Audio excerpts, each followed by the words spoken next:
The most important news of the day or of the week, maybe of the month, maybe of the year, that there's confirmation that there's a strong evidence of a crime was committed in the Spygate targeting of President Trump. And what do I mean by Spygate targeting?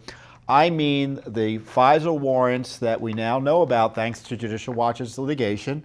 We obtained the 4 FISA warrants, the initial application, and the 3 renewals used to target Carter Page. And Carter Page was at one point an advisor, a volunteer advisor on the Trump campaign, and the FBI spied on him. Justice Department spied on him, and of course it was all about getting President Trump when you look at the warrant applications. And the warrant applications themselves are evidence of corruption and criminal activity, in my view. I don't know if we needed an IG to figure that out, or we needed years of Justice Department meandering in terms of an investigation to figure that out. But the IG has concluded and found information that an FBI lawyer, a significant lawyer, of course the media is portraying him as a low-level FBI lawyer, which tells you where the spin is coming from, was found to have, looks like to have altered a document that was used to justify not the initial application, but the 3 renewal applications. Now, the detail was first, this news was first reported by CNN, and then the Washington Post picked up on it, and the New York Times picked up on it. And according to the New York Times version of the story, investigators for the Inspector General uncovered errors and omissions in documents related to the wiretapping of a former Trump campaign advisor, Carter Page, including that a low-level lawyer, Kevin Clinesmith, altered an email that officials used to prepare to seek court approval to renew the wiretap. Now, we referred these issues to John Durham, who had been appointed by Attorney General Barr to investigate whether there were any crimes related to the opening of the the Trump Russia spy operation by the Obama gang. Clinesmith is a known quantity because he was on the Mueller team and he was kicked off because it wasn't, remember, Page and Strzok had those awful text messages promoting Hillary Clinton and attacking President Trump? Well, they weren't the only ones. It was Clinesmith and another FBI agent who was also sending out garbage emails about the president or the incoming president of the United States. According to the Justice Department review, the email Clinesmith handled was a factor during the wiretap renewal process. Clinesmith took an email from the email's offer Clinesmith took an email from an official at another federal agency that contained several factual assertions, then added material to the bottom that looked like another assertion from the email's author when instead it was his own understanding. So you understand what went on according to the New York Times and the IG? There was an email that had certain facts. He added the facts and didn't tell anyone to it. He added the facts to the email and didn't tell anyone. And it made it seem like it came from this other person. Obviously, that would be a crime to alter that email. And it was used as a basis for signing off on the renewals. Now, supposedly, the details of the email are classified. So what's going on here, folks? Well, first of all, you have to understand the fact that I'm talking about this on a Friday before Thanksgiving, it tells you this is bad news. Because if it's good news, it would have been released at a time or leaked at a time that would have generated where it would have been buried because of the pending vacation and celebration of Thanksgiving. Congress is not here for the next 2 weeks, and so this is a leak over the holidays, and it's bad news for the deep state. It's again renewed confirmation, because there's plenty of confirmation there were crimes committed targeting President Trump. But now we've got information, evidence gathered by the IG, an Obama appointee, showing that someone committed a crime, altered a document to get a FISA warrant to target Donald Trump. You'll hear Carter Page FISA warrants, but again, I want you to go to our website, we'll post them again, look at the documents, and you'll see it's all about the dossier, it's all about Donald Trump. This was a vehicle to get at Donald Trump. And we have, again, confirmation that Donald Trump is a crime victim. He was illegally targeted using fraudulent documents by the Obama administration and, frankly, his own administration. Because remember, one of these warrants was signed after he was president of the United States. Outrageous. And I tell you, what the New York Times is reporting and the Washington Post is reporting, and it's hard to tell whether they're what they're basing this on, because there are people with a self-interested motive or kind of an ulterior motive potentially for describing the IG report as such. But supposedly the IG report makes no conclusions or suggests that the FISA applications were okay, or the initial investigation was okay, it had a that it was opened appropriately. I don't believe any of it. We'll see what the report says. But it wouldn't surprise me, given the way the IG has operated before, if they find evidence of criminal misconduct, but then say generally the investigation was okay. Of course, none of that makes sense. That's what they did with Hillary Clinton. They found all sorts of evidence of misconduct, but then said generally it didn't factor into the investigation of either Russia or Clinton. Strzok and Page, and now Clinesmith and this, I forget the name of the other FBI agent, sending around emails. You know what the emails that Clinesmith was sending around were?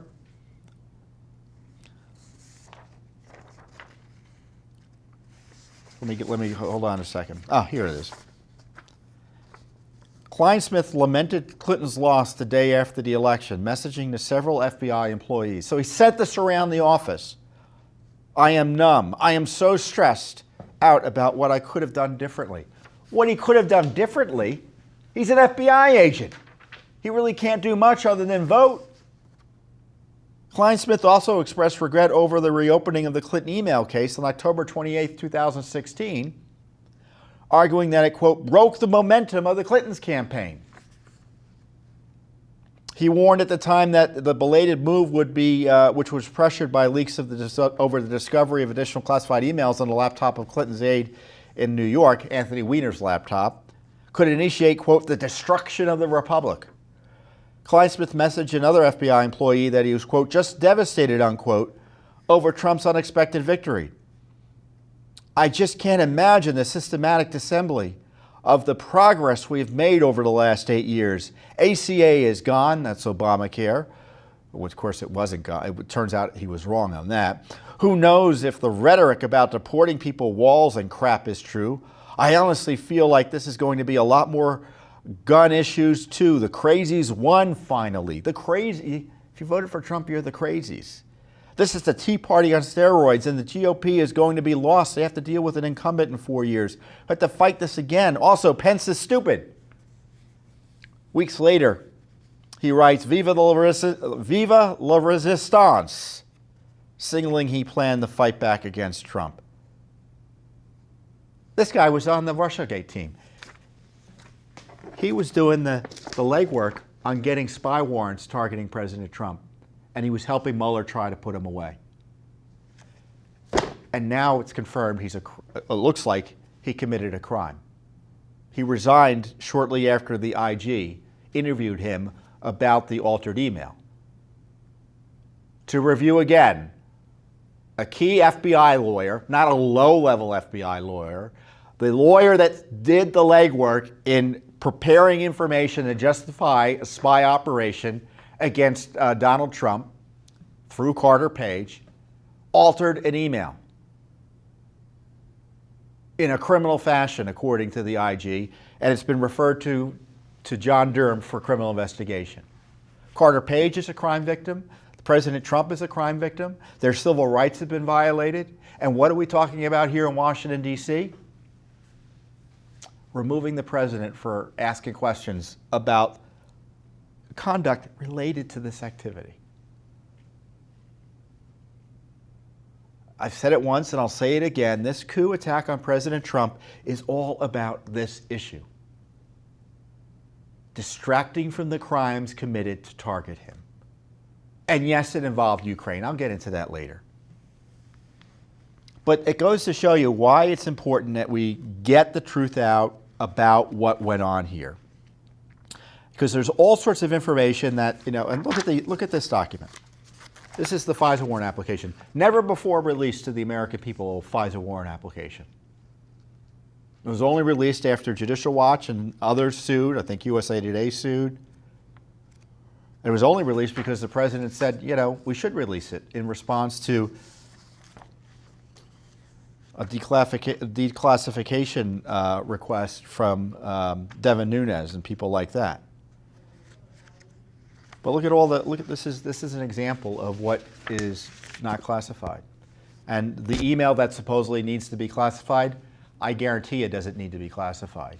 And this is what the president needs to do. He needs to order full declassification of this warrant application.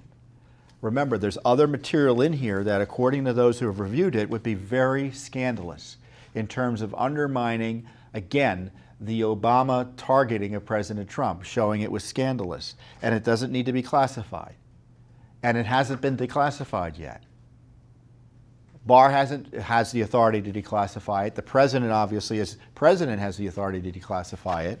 And certainly these underlying materials, like this altered email, we're not going to see that. Is that what's going to happen? I hope not. I mean, we sued to try to get it declassified, but it's almost impossible to get documents declassified if the government doesn't want them to be. Courts don't second guess generally government decision making on classification issues. So this is the news of the year. And I described this earlier a few weeks ago when it was first announced that there was evidence that crimes took place in the targeting of President Trump. Now, I have to say, everyone's excited about the release of the FISA-Gate report. The IG report is coming out according to Senator Lindsey Graham, it's coming out on December 9th. He has a hearing scheduled with Horowitz, the IG, on December 11th. I don't know what's going to be in the IG report, but I do know they tend to be cover-ups and exposés at the same time. So it won't be the end-all and be-all, but it will be a major starting point, and it will expose corruption. I know it will expose corruption. How do I know? Because we've already exposed corruption. We've exposed, if you look at the FISA report, you see the courts were misled. How were they misled? There's reference to the dossier. There's reference to a news report about the dossier. There's reference to a State Department report and activity as a result of the dossier. There's a reference to congressional information about the dossier. But the court isn't told it's all about the dossier. It's suggested that those 4 different issues were 4 different pieces of information, when in fact they were all tied to the dossier.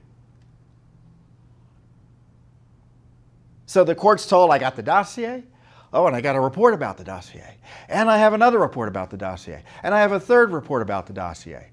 So there you got 4 pieces of evidence to open up a spy warrant, unprecedented, targeting the Trump campaign and then the President of the United States himself.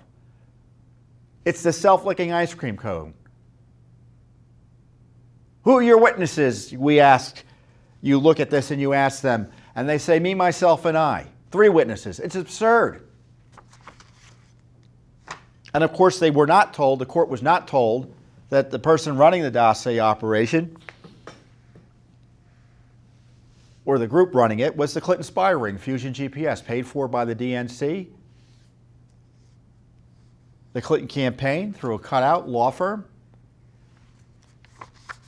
And then, of course, we have the FBI paying Christopher Steele as well. In 2016, Judicial Watch uncovered this, by the way, not Congress, not the media. It was Judicial Watch. Christopher Steele was paid 11 times during the presidential campaign, during the same time he was being paid by the DNC and the Clintons to try to destroy Donald Trump. It was a joint operation between the FBI, the Clinton campaign, and the DNC. Christopher Steele's spy operation targeting President Trump. And then they fired him nevertheless because he was leaking. Then after that, Judicial Watch uncovered the documents, the FBI documents showing that Bruce Orr, whose wife Nellie Orr worked with Steele, was communicating with Steele and Fusion GPS. They had 12 interviews of him. They were using Bruce Orr, a senior DOJ guy, to go and talk to Steele for them because they were desperate to get dirt on Trump. Steele, by the way, is not an American citizen. He's a citizen of the United Kingdom. And the documents show Nellie Orr was laundering all this garbage from Steele and the dossier group through her husband. Wild conflicts of interest to the FBI and DOJ.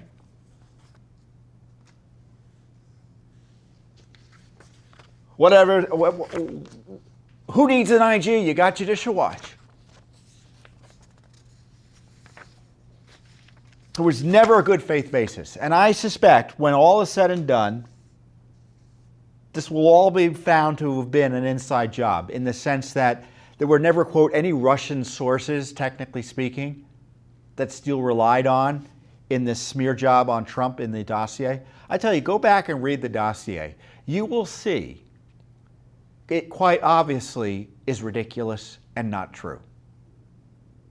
And the fact that it was presented in any substantial way to a court as a basis to spy on presidential candidates and the President of the United States is beyond comprehension. This is the worst corruption scandal of all time. They're going to be impeaching anyone. They need to be impeaching the people who are behind this. Barack Obama was briefed on this dossier garbage I'm telling you about directly. How do I know that? James Comey testified to it. Biden was in the meeting too. Thanks for tuning in. Be sure to subscribe to our YouTube channel to catch all the latest news from Judicial Watch.